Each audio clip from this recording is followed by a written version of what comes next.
My name is Jordan, and today I'm going to be talking to you about better understanding what is in you and your children's food before you eat it. Obesity is one of the number one problems in America today, and only America, unfortunately. We are the biggest country there is, literally the biggest.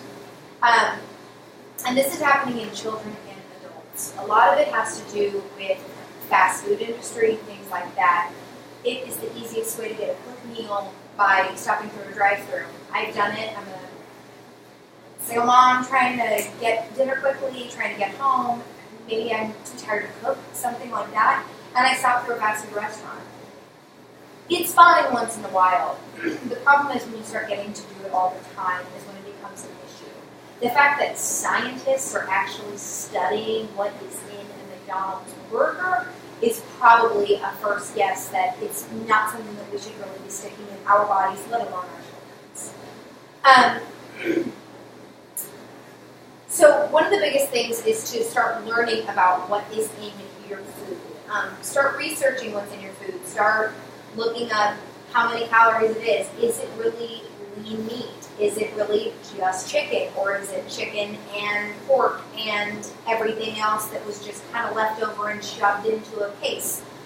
You know, start kind of learning about that. And the problem is food is more expensive when it is healthier for you. It's one of the biggest issues, and it's actually one of the biggest reasons why we have such big people in America, because we have such a poverty level in America. The people don't have the means to be able to buy the fresh kale and the carrots and the lettuce and the spinach and the quinoa and, make a gourmet meal out of, real white chicken and every vegetable known to mankind.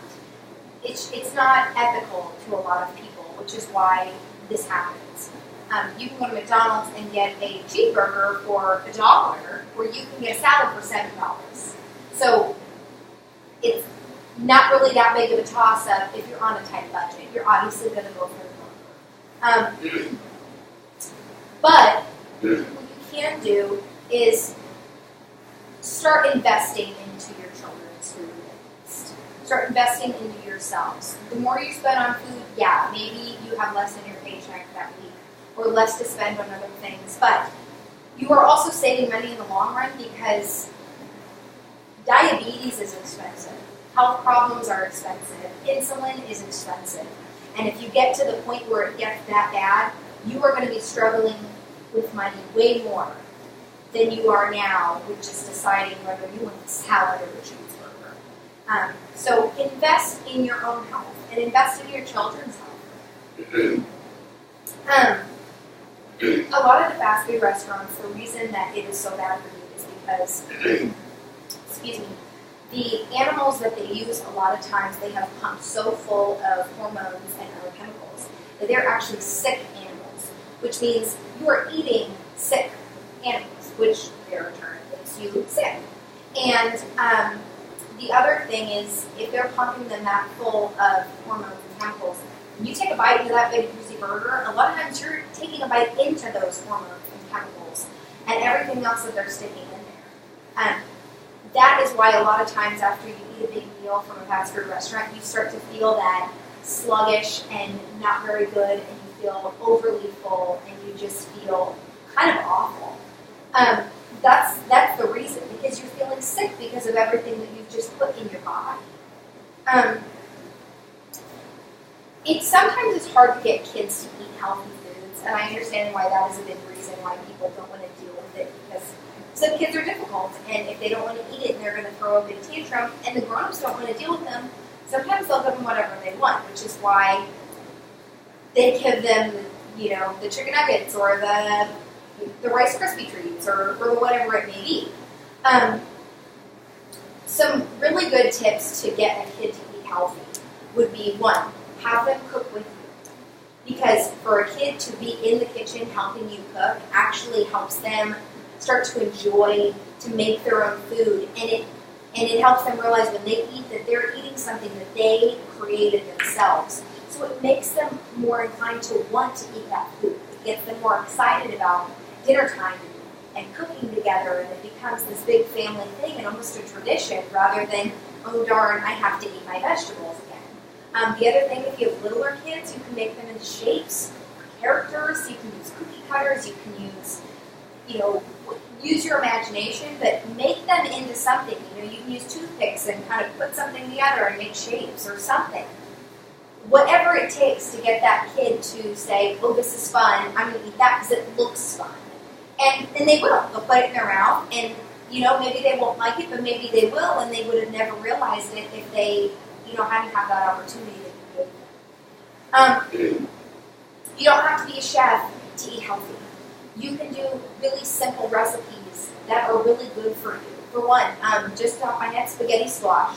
It's delicious. It tastes just like spaghetti, especially if you put marinara sauce on it. It's just a little bit of a texture difference. I love it. You literally cut open a spaghetti squash, you put some olive oil on it, you put some salt and pepper and garlic, you stick it in the oven and bake it until it's soft, and you completely take a fork and it comes out just like noodles. It comes out little long strips of noodles, and you put some marinara sauce on it, and you're done. And it is the most healthiest meal that you can eat, and it's not full of carbs and everything else that actual spaghetti noodles are in. And it's delicious, and it's an actual vegetable that you're eating. So everything that you're eating is a vegetable, unless you actually put meat in it. So it's a great substitute for regular spaghetti. If you gave it to your kids, probably 9 times out of 10 they wouldn't even notice. It's things like that you have to try that are easy, something that you don't have to really worry about following a recipe or anything like that, that you can do, even if you're not a skilled chef, or maybe you haven't cooked for your entire life. The other thing is start getting healthier snacks. Start getting, if your kid asks for a snack, get them some carrots and some ranch dipping sauce. You can even do light ranch or something like that. Now, ranch may not be the healthiest thing ever, but dipping carrots in it is a lot healthier than having a Rice Krispie treat or a donut or a cookie after school, by far. Have them eat an apple slices, maybe have them stick them in peanut butter, because that's a great source of protein. Something like that is so much healthier than half of those, snacks that they're selling, because they've got all of those, fake fruits in it, and the color and the everything else. So, as a generation, people, I think, assume that we are just going to be this generation that we are going to feed our children unhealthy, we're going to be unhealthy, and that's just the way we're going to be. I don't think that that is right. I think that we need to be the generation that really rises up to the occasion and starts looking what is in our food and making better choices, not only for ourselves but for our children, and really try to minimize the health issues in America, and even in just our small towns.